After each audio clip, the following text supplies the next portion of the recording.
Gupta's integrated wellness centre కి USA, New York, అలాగే చూస్తే బెంగళూరు నుంచే కాదండి, మహారాష్ట్ర నార్త్ నుంచి కూడా చాలా ఫ్లోటింగ్ ఉంది అండి. ఎస్, నమస్తే సార్. నమస్తే అమ్మా, మీ పేరు? సిద్ధరామ్ బండేవార్. ఓకే అండి, మీ పేరు? మహారాష్ట్ర నుంచి కదండి, మీరే వచ్చింది. ఏంటి, ఏ సమస్యతో వచ్చారు? కిడ్నీ. ఇక్కడికి ఫ్లోటింగ్ మాత్రం కిడ్నీకి ఎక్కువగా అండి అసలు డయాలసిస్. ఎస్, ఎలా అనిపించిందండి డాక్టర్ గుప్తాస్? ఇప్పుడే వచ్చారా?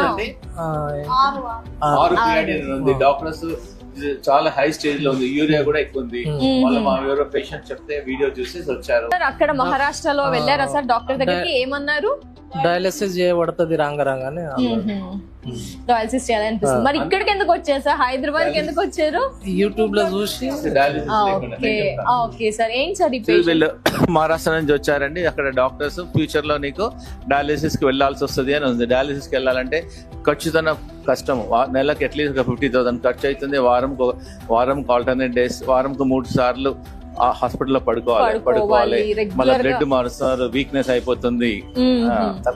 సో కాబట్టి మహారాష్ట్ర నుంచి వచ్చారు, మనతో ఏమైనా మార్గం ఉందని వచ్చారు. తప్పకుండా హెల్ప్ చేస్తాను. Thank you.